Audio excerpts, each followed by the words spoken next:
బులెటిన్ల ముందుగా ముఖ్యాంశాలు. కేసీఆర్ సూచనతోనే కొత్త ప్రభాకర్ రెడ్డి వ్యాఖ్యలు. మంత్రి పొంగులేటి.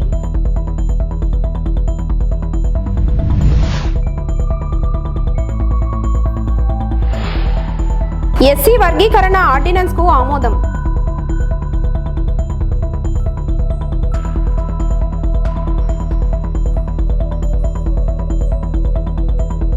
త్వరలో విడుదలయ్యే డిఎస్సి నోటిఫికేషన్.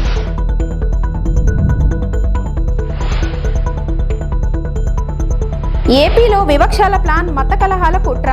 హోంమంత్రి అనిత.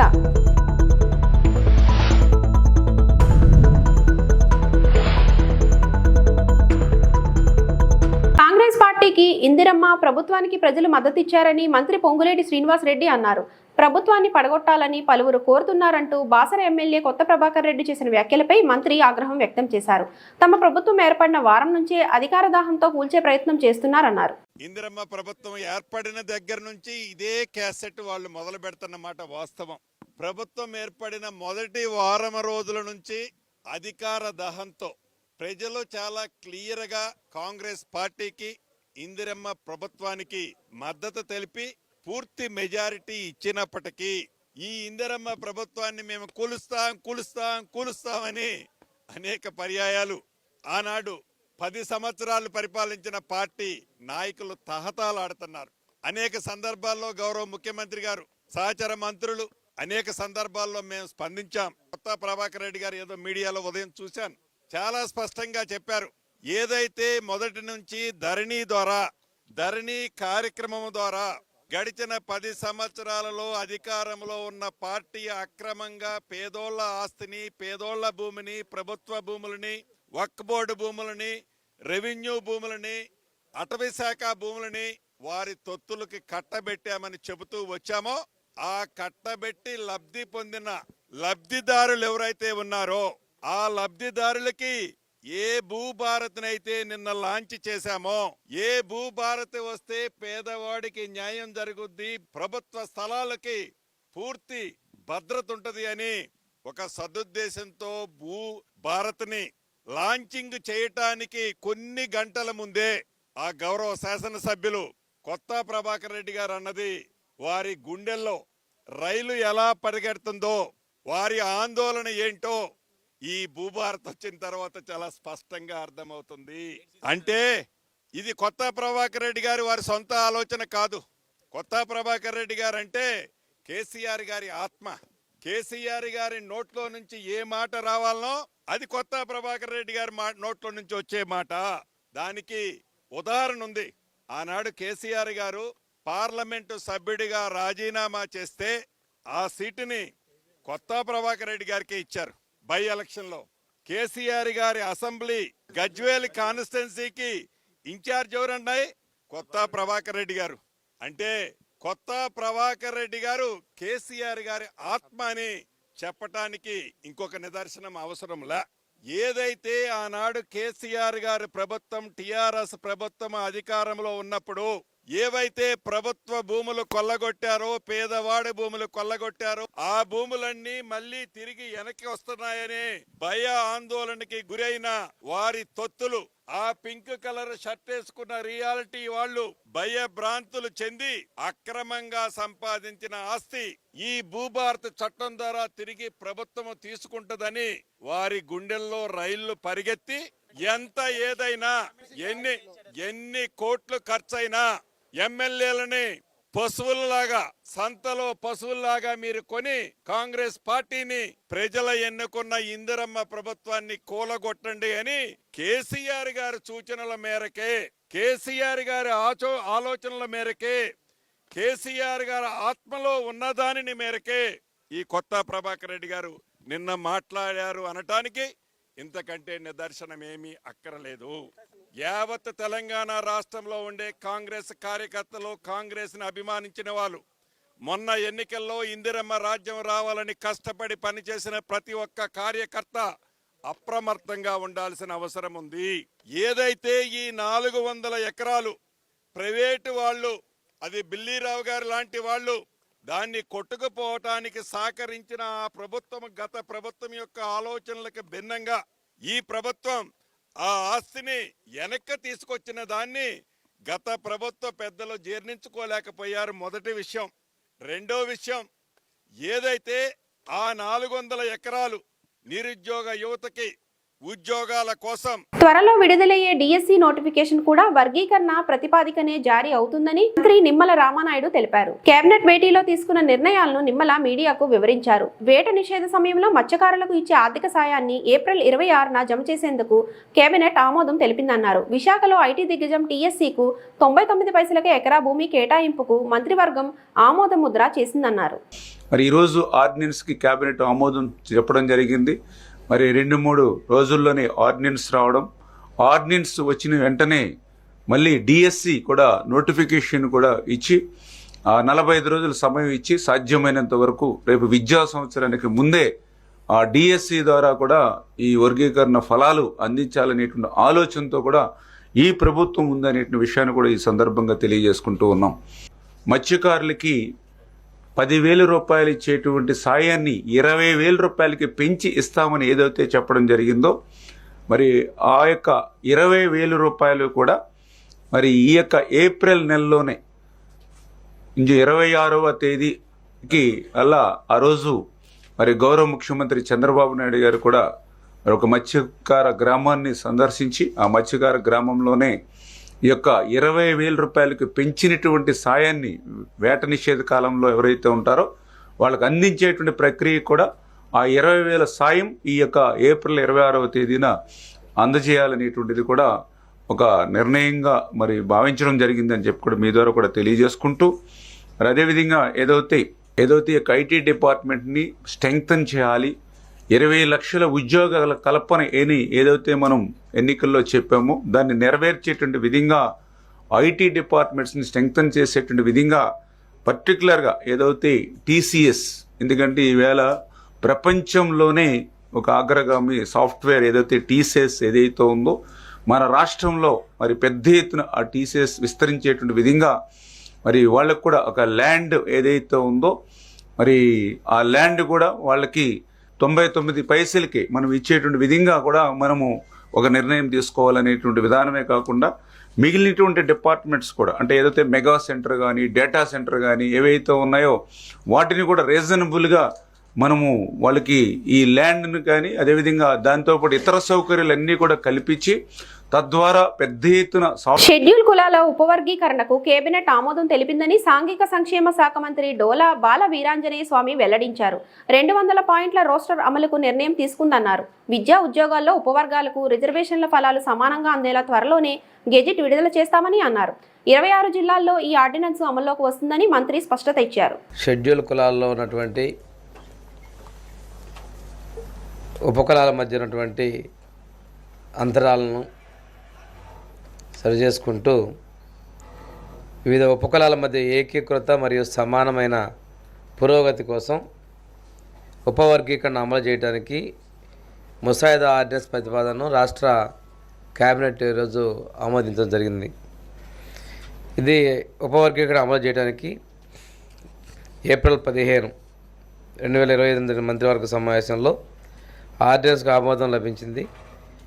అన్ని ఉపకులాల వర్గాల ఏకీకృత మరియు సమాన ప్రగతిని నిర్ధారించడమే ఈ ఆర్డినెన్స్ యొక్క ముఖ్య ఉద్దేశం.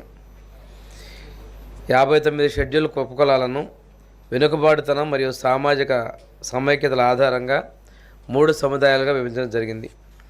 ఈ 3 సముదాయాల రిజర్వేషన్లను మొదటి గ్రూపులో 12 ఉపకులాలకు 1% రిజర్వేషను, రెండవ గ్రూపులో 18 ఉపకులాలకు 6.5% రిజర్వేషను, మూడవ గ్రూపులో 29 ఉపకులాలకు 7.5% రిజర్వేషన్ని కేటాయిస్తూ వన్మెన్ కమిషన్ యొక్క రిపోర్ట్ ఆధారంగా సుప్రీంకోర్టు జడ్జిమెంట్ ఆధారంగా ప్రభుత్వం ఈ చర్యలు తీసుకుంది. దీనికి ఈ రోజున రాష్ట్ర కేబినెట్ ఆమోదం చేసిందండి. ఉపవర్గీకరణ కోసం 200 పాయింట్ల రోస్టర్ వ్యవస్థను కూడా అనుసరించడం జరుగుతుంది. ఇది 1 నుంచి 100 వరకు ఒక సైకిల్, 101 నుంచి 200 వరకు రెండవ సైకిల్లో ఈ 200 పాయింట్ కూడా రోస్టర్ అమలు జరుగుతుంది. అన్ని షెడ్యూల్ కులాల వర్గాలకు విద్యా మరియు ఉద్యోగ అవకాశాల్లో సమాన మరియు న్యాయమైన ప్రవేశం లభిస్తుందని దీని ద్వారా రాజ్యాంగ లక్ష్యాలను సాధించి సామూహిక అభివృద్ధి నిర్ధారించగలని ప్రభుత్వం భావిస్తుంది. ఈ ఆర్డినెన్స్ రాష్ట్రంలోని 28 జిల్లాల్లో అమలు పరచడం జరుగుతుంది. రాష్ట్రంలో మత కలహాలు తేవాలని కొందరు కుట్రలు చేస్తున్నారని హోంమంత్రి వంగలపూడి అనిత మండిపడ్డారు. టీటీడీ చైర్మన్గా పనిచేసిన వ్యక్తి చాలా జాగ్రత్తగా మాట్లాడాలన్న మంత్రి ఆనాడు పింక్ డైమండ్పై దుష్ప్రచారం చేసిన విషయాన్ని గుర్తు చేశారు. టీటీడీపై అసత్య ఆరోపణలు చేస్తున్నారని ఈవో స్పష్టం చేసినా ఇష్టానుసారంగా మాట్లాడడం సరికాదన్నారు. సిట్ విచారణ పూర్తి చేస్తామని నివేదిక వచ్చాక బాధ్యులపై చర్యలు తప్పవని వెల్లడించారు. వ్యక్తి బయటకు వచ్చి ఆ తిరుపతి దేవస్థానం తాలూకా ప్రాధాన్యత, దాని తాలూకా సెంటిమెంట్ తెలిసిన వ్యక్తిగా ఆయన అటువంటి కామెంట్స్ చేసేటప్పుడు ఆయన సెన్స్ పనిచేయాలి, చిత్తశుద్ధితో ఉండాలి. ఎందుకంటే ఇది దేవుడితో కూడుకున్న వ్యవహారం, దేవుడికి సంబంధించిన వ్యవహారం. ఇప్పుడు ఏదో మత సంబంధించిన ఘర్షణలు తీసుకురావాలి, ఎక్కడో law and order issues create అవ్వాలి కాబట్టి ఈ రకంగా మనం చేయటం. ఇంతకుముందు మీకు తెలుసు ఒక పింక్ డైమండ్ అని చెప్పి ఒక రకమైన దుష్ప్రచారం చేశారు. అరే అసలు పింక్ డైమండే లేదు అని చెప్పి ఆర్కియాలజీ డిపార్ట్మెంట్ వాళ్ళు కూడా బయటకు వచ్చి చెప్పే పరిస్థితి వచ్చింది. అంటే ఏదో రకంగా తిరుపతి దేవస్థానం అంటే ప్రజల సెంటిమెంటు, దాని మీద ఒక బురద చల్లితే గవర్నమెంట్కి చెడ్డ పేరు వస్తుంది, దానివల్ల పూలన మత ఘర్షణలు తీసుకురావచ్చు అని ఒక దురాలోచనతో వాళ్ళు చేస్తున్న కామెంట్స్ తప్పించి వీటిలో నిజం లేదు అని నిన్న నిజాలు ఈవో శ్యామలారావు గారు చాలా క్లియర్గా చెప్పారు. ఎంత దౌర్భాగ్యం అంటే అక్కడ ఈవెన్ ఆ గోశాలకి 2023 నుంచి విజిలెన్స్ అధికారులని కూడా లోపలికి రానివ్వని పరిస్థితి. అంటే లోపల ఏం జరుగుతుందో కూడా తెలియని పరిస్థితి. అదేవిధంగా కనీసం ఆవులకి ఇచ్చే దానాన్ని కూడా కల్తీ చేసి అందులో కూడా కనీసం నాణ్యత లేని దానాలని కూడా పెట్టే పరిస్థితి కనిపించిందని సాక్షాత్తు ఈవో శ్యామలరావు గారు చెప్పడం జరిగింది. ఎవరైతే ఇలాంటి అసత్యపు ఆరోపణలు చేస్తున్నారో, అసత్యపు ఆరోపణలు చేసిన ప్రతి ఒక్కరి మీద కంపల్సరీగా చర్యలు ఉంటాయి. వీళ్ళు ఎలాగ మ్యానిపులేట్ చేస్తున్నారంటే మీకు ఒక ఎగ్జాంపుల్ చెప్తానండి. రీసెంట్గా మన హెలికాప్టర్ ఇష్యూ మొన్న జగన్మోహన్ రెడ్డి నడిచింది కదా, ఆ రోజు నేను మాట్లాడిన మాట ఏంటంటే భద్రత ఇంత మేము 1100 మందిని భద్రతకి మేము అక్కడ అకామిడేట్ చేసాము, సో ఇది జరిగిందని క్లియర్గా చెప్తే నెక్స్ట్ డే సాక్షిలో ఏం రాశారు తెలుసా, 1100 మంది పోలీసులు మోహరించారు అని రాశాడు. అంటే ఆ రాసిన తెలుగు చూడండి ఒకసారి. భద్రత కల్పించేమో అనడానికి మోహరించేమో అనడానికి ఎంత తేడా ఉంటుందో. అంటే వాళ్ళు అలా రాసి జనాల్ని ఒక రకమైన ట్రాన్స్లోకి తీసుకెళ్ళడానికి ప్రయత్నం చేస్తున్నారు. సో మీకు ఎగ్జాంపుల్కి ఇది చెప్పాను. వాళ్ళ మైండ్ సెట్, వాళ్ళ మైండ్ గేమ్ ఎలా ఉంటుందని చెప్పడానికి. మీరు ఇందాక మన రామారెడ్డి గారు చెప్పారు మత ఘర్షణలు తీసుకురావాలని ఏకైక లక్ష్యం. దానికి ఏం చేశారంటే పాపం పాస్టర్ ప్రవీణ్ పగడాల గారిని ఏదో రకంగా ఓన్ చేసుకుందామని చెప్పి ప్రయత్నం చేసి వాళ్ళ తాలూకా కొంతమంది మనుషుల్ని పాస్టర్గా క్రియేట్ చేసుకొని రకరకాలుగా వాళ్ళ మీద ఎంత అంటే ఒక పాస్టర్ నోట్ నుంచి కొన్ని పదాలు మనం వినం ఎట్టి పరిస్థితుల్లోని కూడా. అటువంటిది మేము పాస్టర్ ముసుగులో కొంతమంది బయటకు వచ్చి నోటికి వచ్చినట్టు మాట్లాడారు. అయినా కూడా గవర్నమెంట్ చాలా నెమ్మదిగా ఉండి ఇట్టి పరిస్థితుల్లోని సమయం కోల్పోకుండా పోలీస్ డిపార్ట్మెంట్ వాళ్ళు కానీ మేము కానీ చాలా బ్యాలెన్స్డ్కి వెళ్ళాం. ఈ మధ్యకాలంలో జరిగిన సంఘటనలు మీకు తెలిసే ఉంటుంది. నరసన్నపేటలోని ఒక టెంపుల్ మీద వెళ్ళి జీసస్ వర్డ్స్ రాయించారు, ఒక చర్చ్ దగ్గరికి వెళ్ళి జై శ్రీరామ్ అని రాయించారు. అంటే ఇలాంటి సంఘటనలు చూస్తుండేటప్పుడు ఏదో విధంగా మత కల్లోహాలు తీసుకురావాలి, ఇక్కడ లా అండ్ ఆర్డర్ ఇష్యూస్ని క్రియేట్ చేయాలి అన్న ఒక దృక్పథం అన్నది చాలా క్లియర్గా కనిపిస్తుంది. ఇది నేను చాలా సందర్భాల్లో చెప్తానండి. ఒక క్రిమినల్ పాలిటిక్స్లో ఉంటే ఎటువంటి సంఘటనలు జరుగుతాయో అవే సంఘటనలు ఇప్పుడు వాళ్ళు చేయడానికి రెడీ అవుతున్నారు. బట్ మేమందరం చాలా ఫర్మ్గా ఉన్నామండి. ఎట్టి పరిస్థితుల్లోనే అటువంటి వాళ్ళు ఊహించుకొని ఏదో చేద్దాం అనుకున్నా కూడా చేసే పరిస్థితి అయితే ఉండదు. మేమందరం కూడా చాలా అలర్ట్. ప్రభుత్వానికి అండగా అభివృద్ధికి దాతలు సహకరిస్తే అభివృద్ధిలో దూసుకుపోతుందని డిప్యూటీ స్పీకర్ కునుమూరి రఘురామకృష్ణంరాజు అన్నారు. ఆకివీడు సర్కిల్ కార్యాలయంలో P4 పథకానికి అనుగుణంగా దాతలు సహకారంతో నియోజకవర్గంలో అభివృద్ధికి లా అండ్ ఆర్డర్ అమలయ్యే విధంగా నేరాలను నియంత్రించడానికి నియోజకవర్గంలో ఉన్న 74 గ్రామాల్లో దాదాపు 950 సీసీ కెమెరాలను ఏర్పాటు చేశారు. అనంతరం జిల్లా కలెక్టర్ మరియు ఐజీ తదితరులు డిప్యూటీ స్పీకర్ను అభినందించారు. రాష్ట్రంలోనే ప్రథమంగా ఉండి నియోజకవర్గంలో సీసీ కెమెరాలు ఏర్పాటు చేయడం ఆదర్శవంతమని ఈ సందర్భంగా తెలిపారు. ఈ కార్యక్రమంలో ఏపీఐఐసి చైర్మన్ మంతన రామరాజు, జిల్లా కలెక్టర్ నాగరాణి, ఐజీ అశోక్ కుమార్, జిల్లా ఎస్పీ అద్దాన్ నయీం, పలువురు ప్రజాప్రతినిధులు, అధికారులు పాల్గొన్నారు.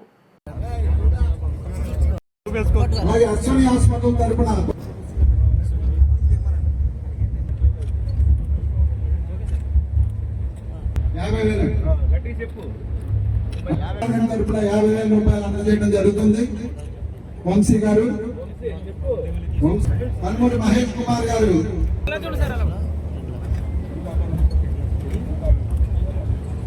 రూపాయలు. అలాగే ఏలూరుపాడు గ్రామం నుండి దాట్ల శ్రీనివాసరాజు గారు.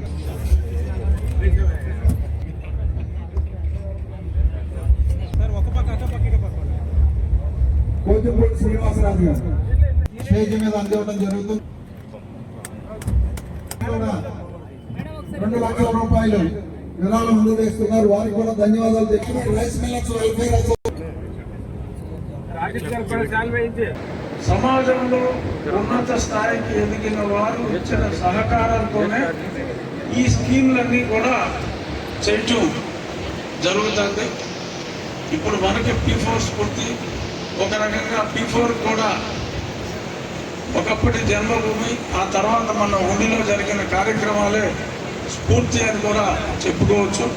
అభివృద్ధి చెంది ఉన్నారు, ఎవరైతే నిలదొక్కుని ఉన్నారో వాళ్ళు అభివృద్ధి చెందిన వాళ్ళని, అక్కడ ఉన్న వాళ్ళని చేయూతించి ముందుకు తీసుకెళ్లాలని చెప్పేసి. అయితే ఇది ఏది జరగాలన్నా, ఏ అభివృద్ధి జరగాలన్నా కూడా అన్నిటికంటే పునాది రాష్ట్రంలో శాంతి, లా అండ్ ఆర్డర్ అనేది సరిగ్గా ఉండాలి. అప్పుడే అభివృద్ధి, అన్ని రకాలుగా అభివృద్ధి అనేది జరుగుతుంది. దొంగతనానికి definitely reduction of crime, property of crime rate, missing persons అందరికీ మనకి ఉపయోగపడుతుంది. దొంగతనం చేసిన స్టేట్ ఇది స్టార్ట్ అయింది. సో డెఫినెట్లీ ఐఎమ్ షూర్ వెళ్తున్నది అన్న కాన్ఫిడెన్స్ ఇది. తర్వాత ఈ సీసీ కెమెరాస్ 3 కోట్ల రూపాయలతో ఉండి నియోజకవర్గం అంతా కూడా పెట్టబోతున్నారు. దీంతో రాష్ట్రంలోనే ఇది దేశంలోనే ఇటువంటి కార్యక్రమం ఒక నియోజకవర్గ స్థాయిలో జరుగుతుంది నేను భావిస్తున్నాను. వారు డిప్యూటీ స్పీకర్ గారు కోరినట్టుగా 3-4 నెలల్లో ఈ కార్యక్రమాన్ని త్వరగా కంప్లీట్ చేస్తారు. కాకినాడ జిల్లా కిర్లంపూడి మండలం వేలంక, గజపతి నగరం గ్రామాల మధ్యలో ఉన్న 100 ఎకరాల ప్రభుత్వ చెరువు మట్టి మాఫియా చేతిలో పడి అధికార పార్టీ, ప్రభుత్వ అధికారులు కుమ్మక్కై వేలాది లారీలతో 4 ప్రొక్లేన్లతో లక్షల రూపాయలు విలువ చేసే మట్టి మాఫియా వ్యాపారం జరుగుతుంది. దీనిపై ప్రభుత్వ అధికారులు చూసి చూడనట్టు వ్యవహరిస్తా ఉన్నారని, అది ఆపకపోతే మేము ప్రభుత్వ అధికారులపై నిరసన రూపంలో తెలిపి న్యాయస్థానాన్ని ఆశ్రయించవలసి ఉంటుంది. సిపిఐ ఎంఎల్ పార్టీ ఏపీ రాష్ట్ర ఆర్గనైజింగ్ కమిటీ కార్యదర్శి కొసిరెడ్డి గణేశ్వరరావు తెలిపారు. Kosireddy Ganeswararao, CPML party organizing committee కార్యదర్శిని. కిర్లంపూడి మండలం జగపతి నగరం వేలంకి మధ్యలో ఉన్నటువంటి ప్రభుత్వ చెరువు ఏదైతే ఉందో అది 100 ఎకరాల చెరువు. ఆ చెరువులో 4 జేసీపీలు, ఒక 55 లారీలు కలిపి మొత్తం మట్టి మాఫియా నడుస్తుంది. దీనివల్ల ఆ చెరువులో చాలా ప్రమాదాలు జరిగే అవకాశం ఉంది. వీళ్ళు ఎటువంటి పర్మిషన్లు ఉన్నాయో లేవో తెలియదు, కానీ 100 లారీలతో ప్రతిరోజు కూడా తరలించుకుపోతా ఉన్నారు. ఇది కంద నూకరాజు ఆధ్వర్యంలో ఈ కాంట్రాక్ట్ జరుగుతుందని తెలిసింది. అధికార పార్టీ అండదండలతోనే, ఇక్కడ స్థానిక ఎమ్మెల్యే అండదండలతోనే ఈ యొక్క మట్టి మాఫియా జరుగుతుందని తెలిసింది. దీనిపైన ప్రభుత్వ అధికారులు అలాగే కలెక్టర్ వారు తక్షణం చర్యలు తీసుకుని నిలుపుదల చేయకపోతే ఇది ప్రమాదానికి దారితీసే పరిస్థితి ఉంది. ధర్మవరానికి వెళ్ళే పైప్ లైన్ పక్కనే ఇది చాలా ప్రమాదమైనటువంటి పరిస్థితి తీసేలా ఉంది. ఈ చెరువును చూడండి, చాలా దారుణమైనటువంటి పరిస్థితిలో తవ్వుతున్నారు. చాలా ప్రమాదాలు జరిగితే పశువులు చనిపోతాయి, మనుషులకు ఇబ్బందులు.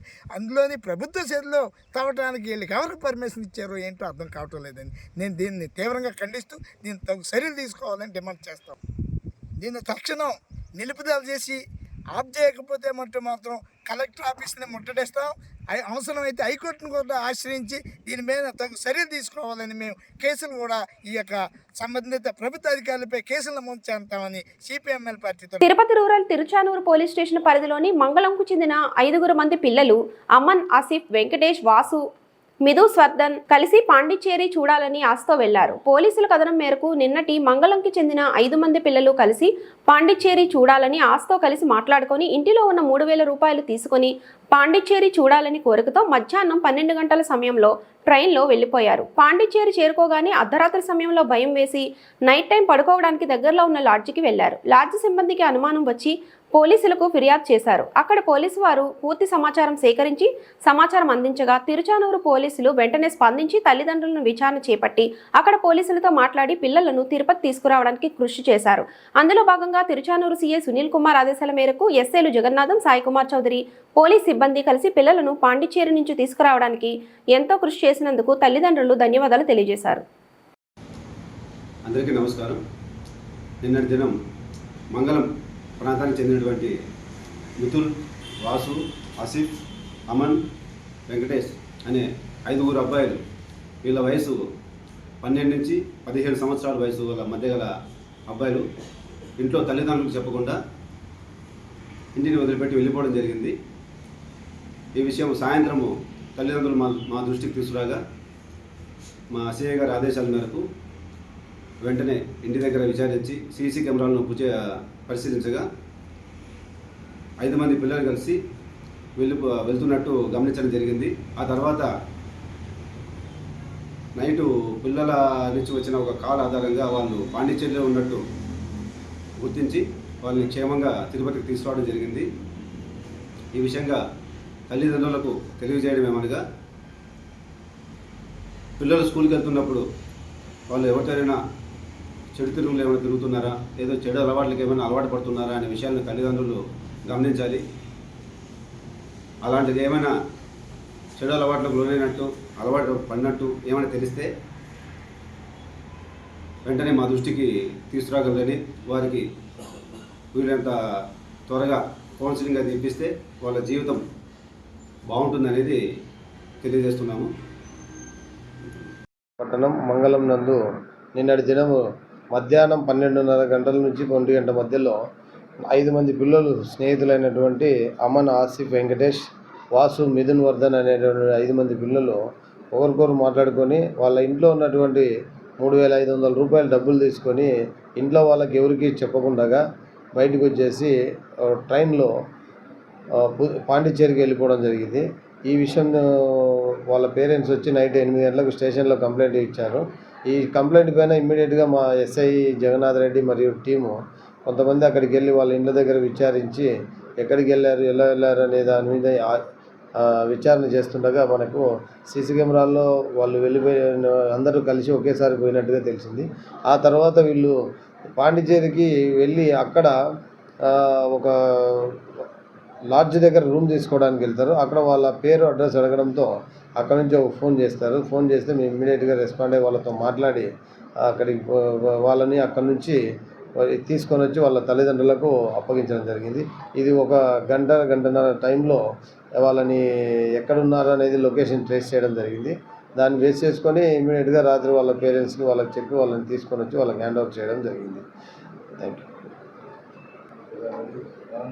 ఇంకా చెప్పదలుచుకుంది ఏమంటే, మా ఎస్పీ గారి ఆదేశాల మేరకు మరియు మా డిఎస్పీ గారి సూచనల మేరకు తిరుచానూరు ఇన్స్పెక్టర్ అయినటువంటి నేను, మా సిబ్బంది అందరూ కూడా మేము మా తిరుచానూరు పోలీస్ స్టేషన్ లిమిట్స్కి సంబంధించిన ప్రజలందరికీ తెలియజేయడం ఏమనగా, మీరు మీ పిల్లల్ని జాగ్రత్తగా చూసుకోండి. ఎందుకంటే వాళ్ళు ఎక్కడికి వెళ్తున్నారు ఏమనేది మీరు మీ పిల్లల యొక్క నడవడికను, వాళ్ళు నడుచుకునే విధానాన్ని మరియు ఎవరితో తిరుగుతున్నారు అనేది కూడా మీరు గమనించాలా. ఇందులో ఒక 2-3 పిల్లలు కొంచెం స్కూల్కి వెళ్ళకుండా ఇంటి దగ్గర ఉండేటటువంటి పిల్లలతో జత చేరి ఆ మిగతా 3 పిల్లలు కూడా వాళ్ళతో కలిసి వెళ్ళడం జరిగింది. కాబట్టి మీ పిల్లలు ఎవరితో తిరుగుతున్నారు అనేది మీకే తెలుస్తుంది. కాబట్టి అలాంటి ఎవరైనా చెడు సహవాసాలకు అలవాటై వెళ్తున్నట్లయితే మీరు వాళ్ళ విషయంలో ఏదన్నా మాకు ఇన్ఫర్మేషన్ ఇస్తే అలాంటి వారిని కొంచెం తీసుకొని వచ్చి కౌన్సిలింగ్ ఇవ్వడం, వారికి మంచి ప్రవర్తన ఎలా నడుచుకోవాలనే దాని మీద వాళ్ళకి కౌన్సిలింగ్ చేసి పంపిస్తాము. కాబట్టి తల్లిదండ్రులు ఫస్ట్ నుంచి మీరే మీ పిల్లల్ని జాగ్రత్తగా చూసుకోవాలి. అలాగే వాళ్ళు ఎక్కడ వెళ్తున్నారు, ఎవరితో తిరుగుతున్నారు, ఏం అలవాట్లు చేసుకుంటున్నారు అనే దాని మీద ప్రత్యేక శ్రద్ధ మీరే పెట్టాలి. మీ వల్ల మీరు చెప్పినా వినకపోయినప్పుడు పోలీస్ స్టేషన్లో వచ్చి మాకు కానీ మా కానిస్టేబుల్ బీట్స్ తిరుగుతుంటారు, బీట్స్ తిరిగేటప్పుడు బ్లూ కోట్స్ వాళ్ళకి కానీ మా కానిస్టేబుల్, హెడ్ కానిస్టేబుల్ మీ ఏరియాలోకి మేము పంపిస్తున్నాం, వస్తున్నారు. అక్కడికి వచ్చినప్పుడు వాళ్ళకి చెప్తే వాళ్ళని పిలుచుకొని వచ్చి వాళ్ళ మీద ప్రత్యేక చొరవ తీసుకొని వారిని మంచిగా నడుచుకునే విధంగా మేము వారికి కౌన్సిలింగ్ చేయడం జరుగుతుంది. కాబట్టి ప్రతి ఒక్కరు కూడా పోలీస్కి సహకరించండి. పోలీసు యొక్క సేవలను మీరు ఉపయోగించుకోవాల్సిందిగా మీ అందరికీ మనవి చేసుకుంటున్నాను. Thank you. ఈ వార్తలు ఇంతటితో సమాప్తం. నమస్తే.